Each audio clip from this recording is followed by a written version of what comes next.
वही जल्दी से आपसे समझना चाह रहा हूँ, किस तरीके से देख रहे हैं? क्योंकि आप भी अभी जहाँ से आ रहे हैं, बनारस से और यूपी को देख कर के आ रहे हैं, राजनीति को बहुत पास से देख कर के आ रहे हैं और बहुत सारे बड़े-बड़े राजनीतिज्ञ आपके साथ में जुड़े हुए हैं, जो कि आपसे परामर्श लेते हैं और आप उनको बताते रहते हैं कि क्या करना चाहिए, क्या नहीं करना चाहिए और उसमें बहुत सारा पुट होता है, अध्यात्म का भी पुट होता है, राजनीति का भी पुट होता है और ओवरऑल सोशल इंजीनियरिंग का भी पुट होता है। कैसे देख रहे हैं इस पूरे चुनाव को, इस पूरी प्रक्रिया को और इस पे क्या आपका रिएक्शन है?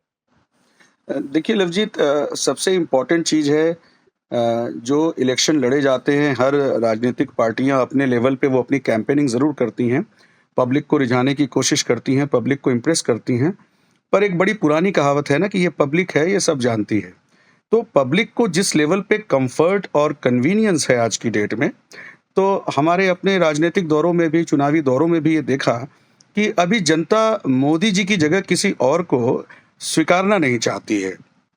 और उनको टेक्निकल पॉइंट ऑफ व्यू से, पॉलिटिकल पॉइंट ऑफ व्यू से, किसी भी तरीके से उन्हें मोदी जी का कोई दूसरा ऑप्शन नहीं दिखता, सब्स्टिट्यूट नहीं दिखता।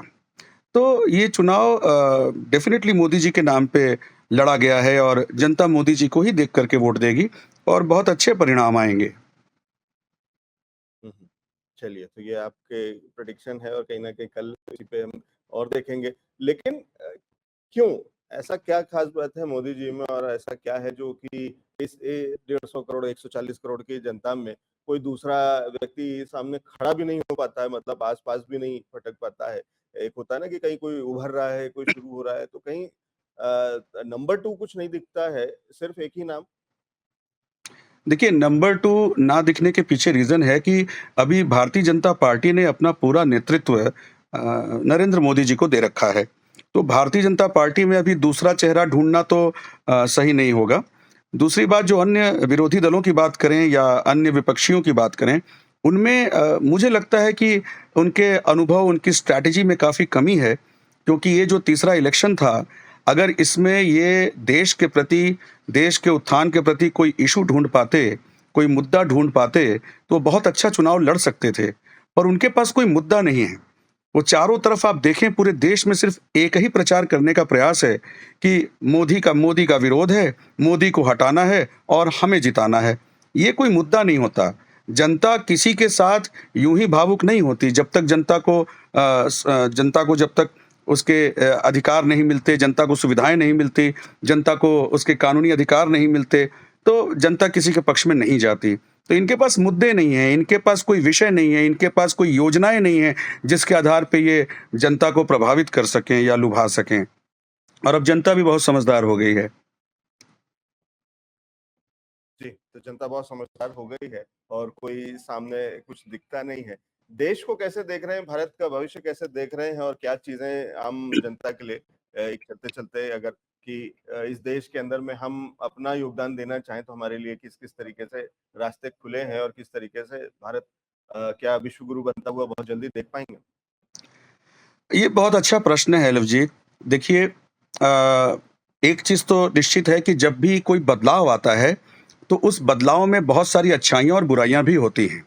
कुछ लोगों को उससे लाभ होता है, तो कुछ लोग उससे प्रभावित भी होते हैं गलत तरीके से। तो इस शासन में, इस सरकार में जो मोदी जी की पॉलिसीज़ हैं, उसमें बहुत सारे ऐसे बदलाव आए हैं, जिसमें बहुत सारे लोग नाखुश भी हैं। वो अपने व्यक्तिगत परिस्थितियों से नाखुश हैं, जो उनकी अपनी खुद की उलझन है। अदरवाइज अगर आप देखें तो देश के अंदर जो एक संतुलन है, जो देश को चलाने का एक तरीका है, जो देश अपनी उन्नति की तरफ जा रहा है, जो देश की बेसिक आवश्यकताएं हैं, वो हर एक किसी की पूरी हो रही है। आज हर एक व्यक्ति, आप देखें कि वो अपने आप को काफी सिक्योर और सेफ महसूस करता है। जो इनसिक्योरिटी की भावना थी आम जनता के अंदर, वो खत्म हो चुकी है।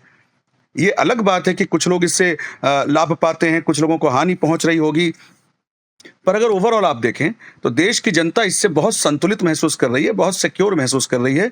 और हमारे हिंदुत्व का, हमारे सनातन का जो संस्कार रहा है, जो हमारे साहित्य और शास्त्र रहे हैं, उनका पुनर्स्थापन देखने को मिल रहा है। जो विश्वगुरु भारत पहले था, वो विश्वगुरु भारत फिर बन के दिखाएगा। मैं भी ऐसी अपेक्षा और उम्मीद करता हूँ, हर जी, क्षेत्र बहुत में। शुक्रिया, बहुत सारे इंटरेस्टिंग चीज़ें। बस एक आखिरी क्लोजिंग कमेंट ले रहा हूँ कि क्या नई सरकार और अगर मोदी जी का ही तीसरा टर्म होता है जो कि हमें एग्जिट पोल जिस तरीके से नतीजे दिखा रहे हैं और लग रहा है और आपने भी कह दिया है कि कुछ चिंता की कोई बात नहीं है, मोदी जी ही फिर से लीड करेंगे, तो उनके लिए कोई ऐसा सुझाव, नई सरकार के लिए कोई ऐसा सुझाव जो अगले 5 साल में वो इम्प्लीमेंट कर सकते हैं, कोई एरिया ऑफ इम्प्रूवमेंट दिखाई देता है? ये बहुत ही शानदार प्रश्न आपने किया है। ये वो पॉइंट है जिसको मैंने नहीं देखा अभी तक किसी को टच करते हुए। भाई मोदी जी को कोई सलाह नहीं दे सकता। मोदी जी तो खुद स्वयं काफ़ी अनुभवी और काफ़ी सधे हुए खिलाड़ी हैं और बहुत अनुभवी हैं।